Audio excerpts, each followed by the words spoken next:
Hello. Welcome Hi. to the channel. Hi. Thank you so much. Hi, everyone. My name is Julia Holly. I have multiple shows on my channels, and this series is all about Filipino Hustle Fridays. I love to feature Filipino entrepreneurs. And at first, when I started the show, it was focused on Filipino Americans, but I keep meeting amazing Filipinos abroad. So I'm so happy to have my guest, Chef Nouel Catis, and he's super talented.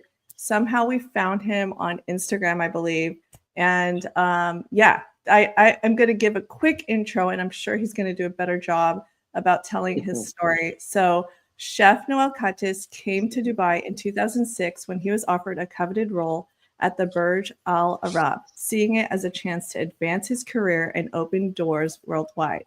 His expertise has been instrumental in the success of several high-profile brands across the UAE, Bahrain, Muscat, Kuwait, Saudi Arabia, and Qatar. Chef Nouel gives back by mentoring aspiring chefs, fostering creativity, promoting local flavors, and acting as an ambassador for the UAE's culture. So thank you so much for joining my show. Thank you too for having me tonight. I mean, tonight in UAE, it's morning time there for Yeah, you, right? yes. 9 a.m. over here and then 6:30 over there, right? 6:30 p.m. or something. Yeah, 6:30. 9:30. That's correct. So tell me a little bit more about your background. You were born in the Philippines? Yes, I was. I was actually born in Mindanao in Dipolog. It's a very small coastal city, and yeah, I grew up there, and I probably left town when I pursued a degree in Manila. Yes, in Manila. So it was my first time to be outside of the little town, and yeah, that's how just things really rapidly changed for me because being coming from a small town, then you go into a very busy city, it changes the way you look at things. So yeah, that's how probably how I skyrocketed into many things that made me who I am right now. Did you always know that you Mhm. wanted to become a chef? I thought I would be a stage actor because I took up theater arts in the beginning, and I was always doing in high school, I was always leading the pack in terms of, when there are like shows for the school, I was always like the first person to volunteer, and I would create like shows for everyone. So I was like, maybe this is my calling. I will probably be a stage actor or a script writer or a director. But it changed. Over time, it just changed because my mom owned a restaurant, and I think I saw that there's a bigger calling for me waiting in the kitchen. So then I became a chef because of that. Wow. So was that in Manila? Like when did you eventually, adjust and evolve in your career? I was when I was in high school, I was already starting to bake along with my mom, and also I started cooking because I actually wanted to be a savory chef, but my siblings were not happy.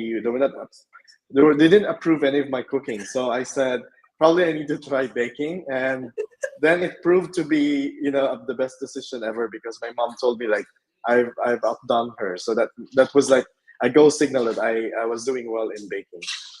Wow. And okay, so then you started a career there eventually in Manila. Like when Correct. did you Yeah. know that you wanted to become more than just, a restaurant chef? It was probably I had this kind of spirit where you just don't want to put yourself in a box. And whenever I find employment, for example, my first job was actually at Dunkin' Donuts because I know everyone will laugh, but when they asked me why you want to work at Dunkin' Donuts, I said I just want to learn how to fry the most amazing donut that I've known on earth. And so the owner of the business of Dunkin' Donuts in Cagayan de Oro, where I was actually it was my first employment. So he said, "Are you sure you want to work frying donuts, or you want to do something more than frying donuts?" So he put me as an IT administrator, and but when I go home, I always bake and sell cookies to my colleagues. So the passion was still really towards baking and yeah, that was really the thing that really made me happier. Not tinkering the computer. So That's awesome. So it was like IT, but to learn along the way and to get donuts, like how to make really great donuts. That's so cool. yes. So when I know I mentioned earlier how an opportunity opened up, like how did it open up for you? Where did somebody meet you and say, "Hey, you're really good. Can you work for us over here?" kind of thing? If I could recall, I think one of the things that they saw in me was my drive to exceed, or the drive to really succeed as well. And when they saw that passion, because when I didn't have any formal training in the kitchen, so my course, I graduated having a bachelor's degree in hotel and restaurant administration. So it was more about managing operations more than being a chef. But the desire to really be, an excellent chef was always there. So they always see that in me, and headhunters would pitch me to a hotel, and that's where actually I secured a job, in the Burj Al Arab, because of my really my natural desire to excel in the field.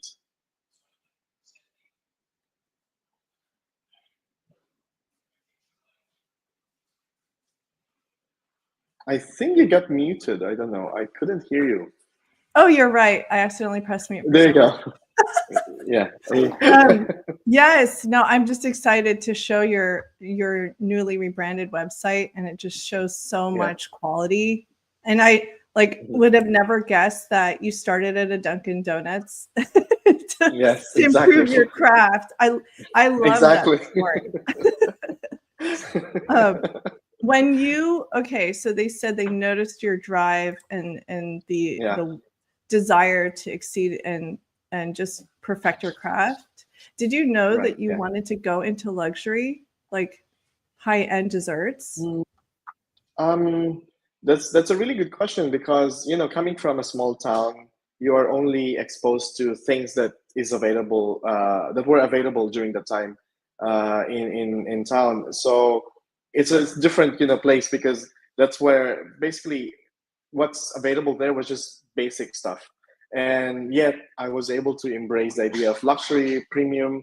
So I think it's really more about your perception of art, and as well perception of what quality of life is. And when I went to Manila, when I pursued my degree, I think also I was exposed to you know um, people who have the means to really put the best things on the table, in terms of when we were doing projects, or when we were selecting, as simple as selecting the kind of menu we will be putting on the table during our practicum. So I think that kind of elevated my taste for, let's say, for things in life. So especially when it comes to design, and as well to you know uh, crafts as well. So I think it's something that you just find more peace with, when it's premium, when it's luxury.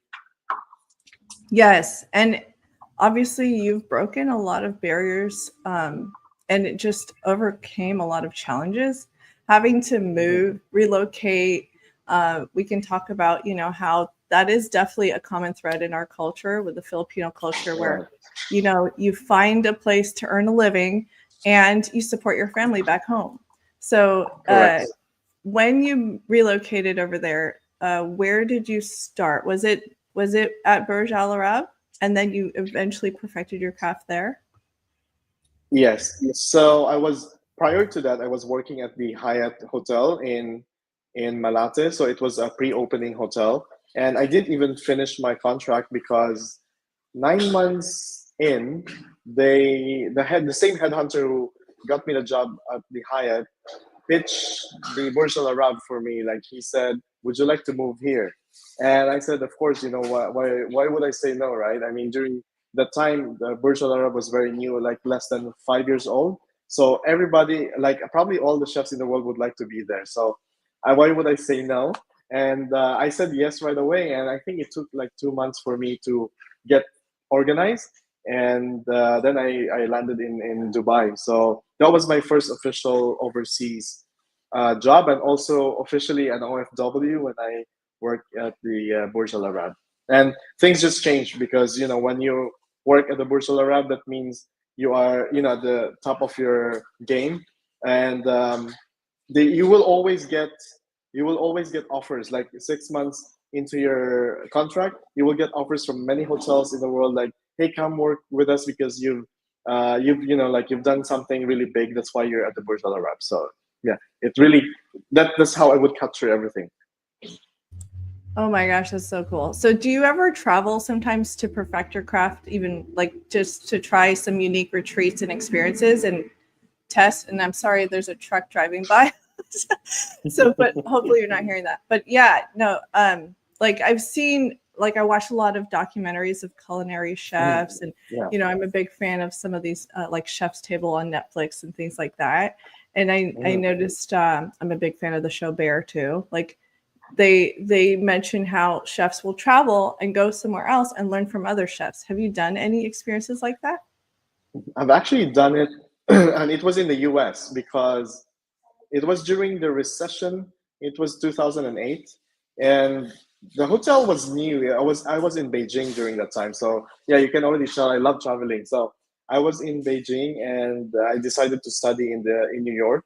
So I took up classes at the French Culinary Institute. I think it's now called by another name.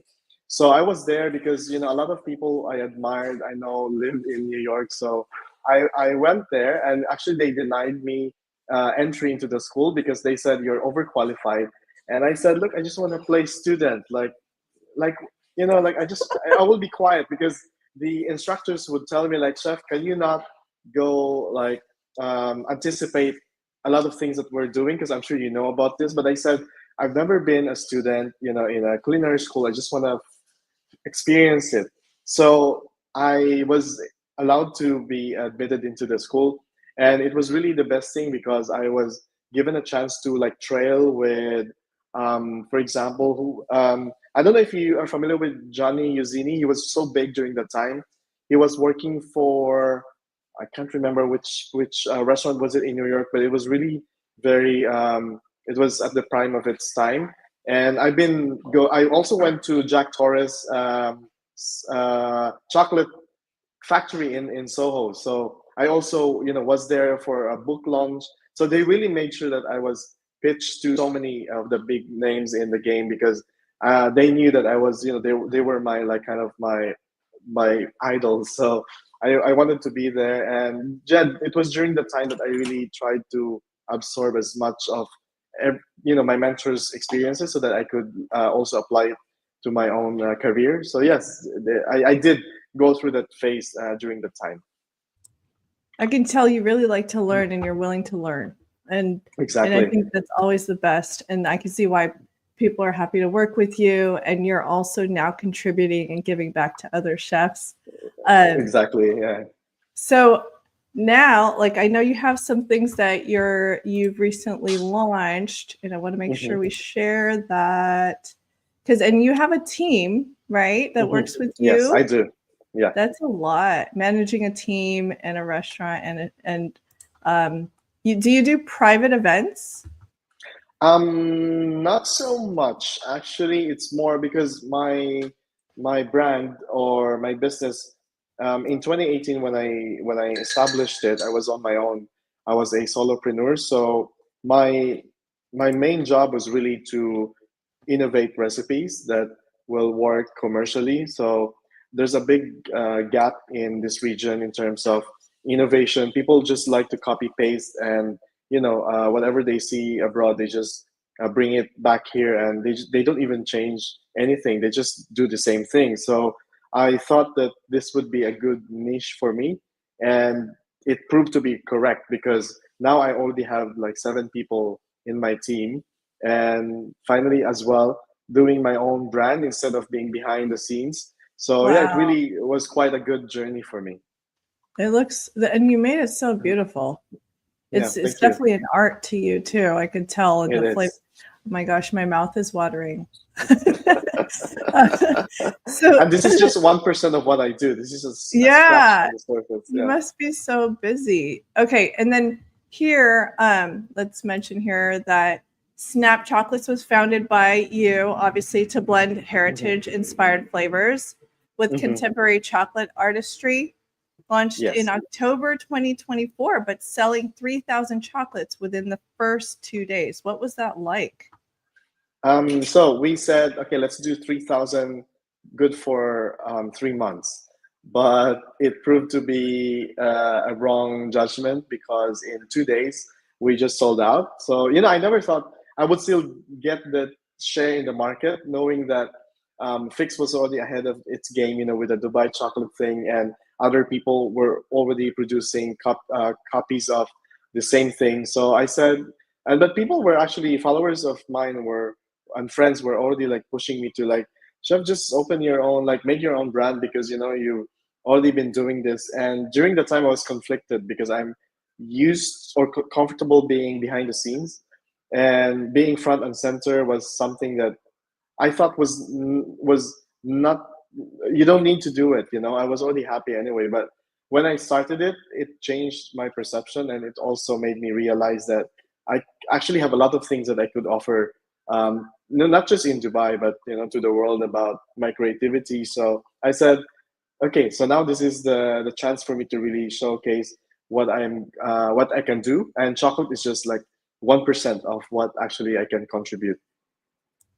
Yeah, and I think there's definitely Mhm. some kind of it's almost like a renaissance for Filipino dining or Filipino, sourced, just not just culinary.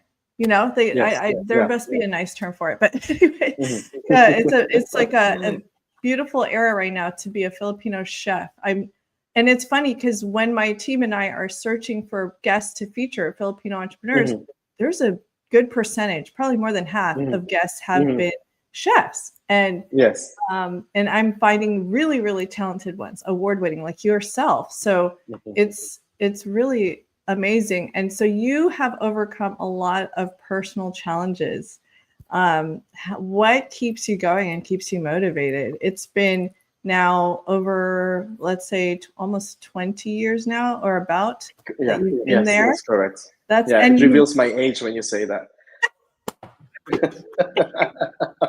wasn't trying to was not trying to lie. I innocently do stuff like that. Sorry. No, that's Um, fine. you're so funny. But yeah, but it's you've gotten success in another country, and Yeah. it's not like it's not easy to do that abroad. No, it's not So easy how'd because you do it?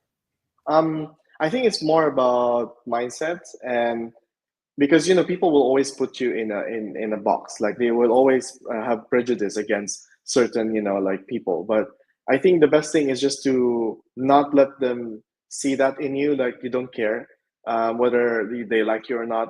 Like you just have to keep pushing, and also for your own sake you don't have to put yourself as well in that box. Like for example, they already give you kind of a reputation that because you come from this segment of the a group, then you can only do so much. But if you don't think that way as well, you actually show them that you are more than what they think you are. And that's how I've always been. Like I don't really look at people in terms of how people would look at you. So I always see everyone having the same capabilities, the same opportunities. So what you need to do is just to really keep not even proving, but you just have to show them that you're just passionate and you don't really care about what they would brand you, but it's more of showing to them that you are highly capable, that you have a lot of things to show. And when you do that, it becomes kind of part of your game. And they are actually surprised when they find out like where you come from. And being Filipino, sometimes they see us always very shy, very kind. Well, I'm always still kind, but the thing is, being shy, I think I've gone past being shy. And when they see you really, really extroverted or really trying to chase your dreams, they get really inspired, and also they realize that you have really broken boundaries, and that's for me. It's kind of a fuel that I need all the time because I just need to show them that I don't need any proving my worth, but it's more of showing them that I am this worthy in this industry.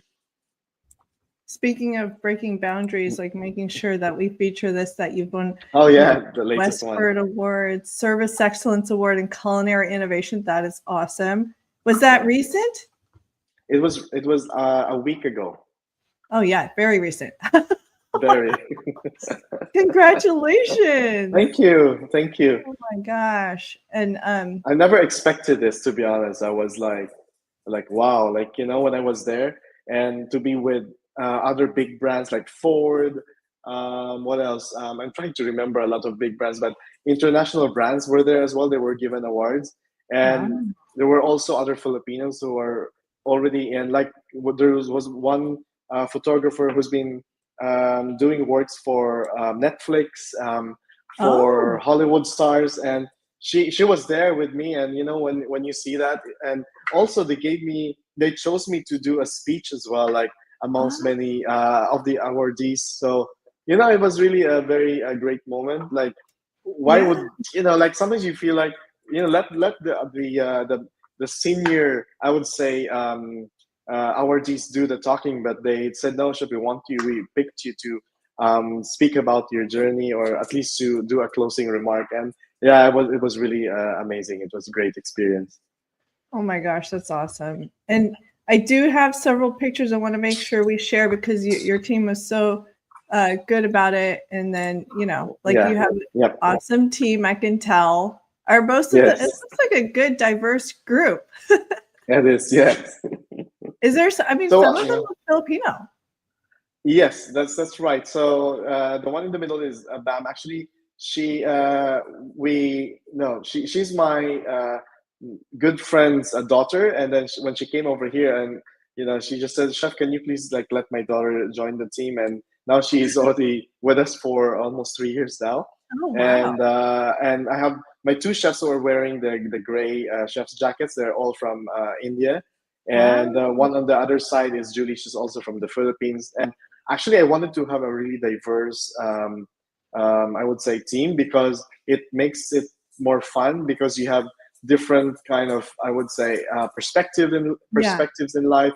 You have different upbringing, so it makes it more fun. I don't want to be predictable. If anything, I don't want to be predictable. So that's how I should groom my team.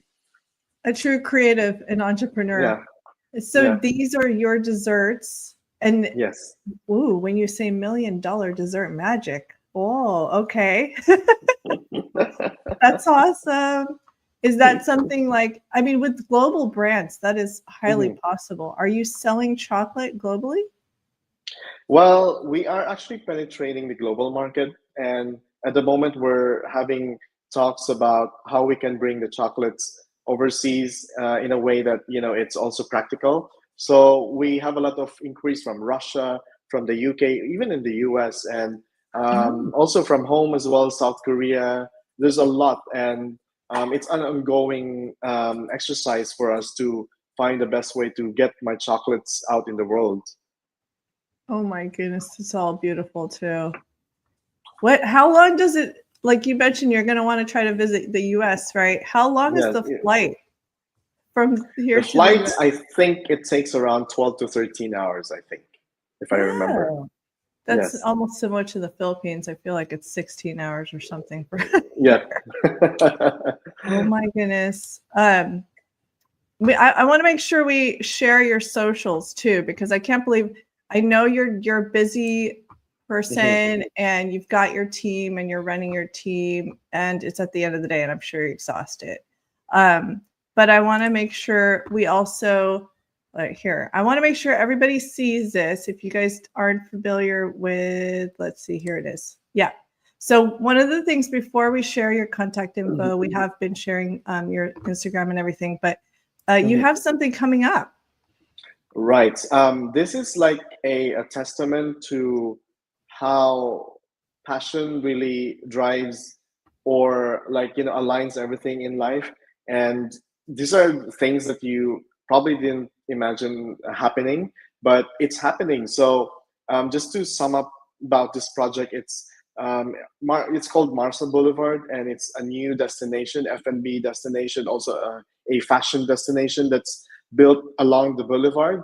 It's facing the sea, and this development actually it's owned by one of the major real estate, or I would say major brand that is behind the big malls here in the region. And I've been so happy that they have chosen my brand to actually be there, because they now believe and recognize me to bring a lot of crowd to the area. And in return, they have built for me a really wonderful kiosk. So I would call it as the first ever Chef Nouel Catis kiosk, and also the first ever a fully Filipino owned concept that has made it alongside with other big brands that have been recognized in the region. So it's really a first, and I'm so happy because it just inspires a lot of people, and to make people understand that if you just let your passion drive you, you can achieve so many things.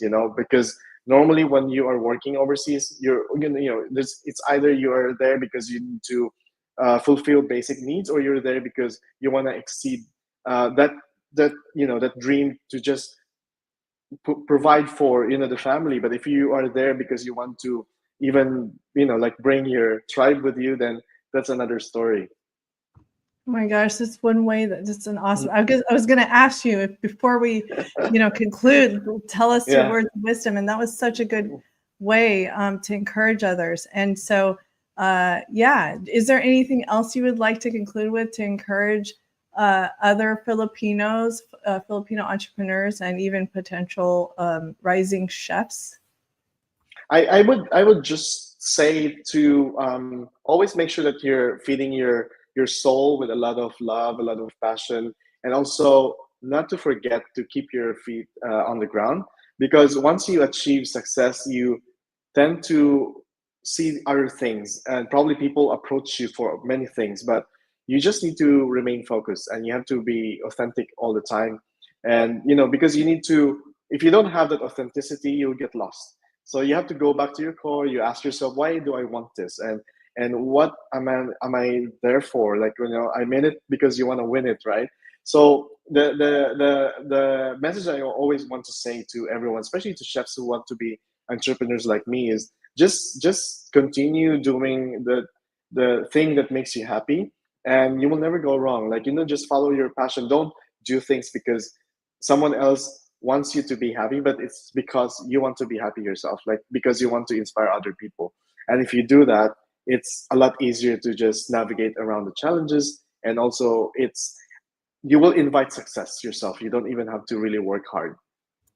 Oh my gosh, that's the best advice. And I and it's because I'm going through this journey too. It's been 10 years of running my business, and it's easy to get distracted with all these opportunities that come to you, and then you realize like those several things don't make you happy, and it sounds simple, but it can be hard when all these things start opening up. So like you have to go back to your core values, like you were saying. So I'm so glad, and I want to make sure here let me go ahead and share. There it is. Follow him on Instagram. That's how we found him and his team. And just look at these amazing.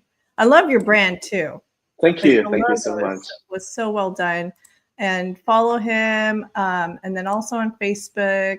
I know Facebook is interesting. It's there's definitely different audiences for each platform. You're right. Yeah. How cool is that? I don't do TikTok, by the way. I have an account on TikTok, but since I don't dance and sing on TikTok, so that's why I said, you know what, you just stay on the side. I will check it once in a while, but I'm more of an Instagram, Facebook guy. Yeah, I don't really like TikTok, to be honest. For all you TikTokers, I'm sorry. It's definitely the younger crowd, but there's different values, for different audiences and purposes. So like you said, stay focused, do what you're doing now, and you're doing amazing. And congratulations with all your success. And thank you. Yeah. I'm so happy that you invited me. Yeah, I always love to share my journey, because I know there's a lot of people who are trying to find their bearing in life, and maybe through this, it would inspire them to just continue on with their dreams. Yes. And then when you plan on visiting San Francisco, let me know and I'll let my sister Yeah. and family know. And Yes. if there's an I'll do event, that I'll soon. say that you'll be there. For So sure. I will be. thank you so much. And if you could hang on for a few seconds and then we'll just have a quick chat at the end.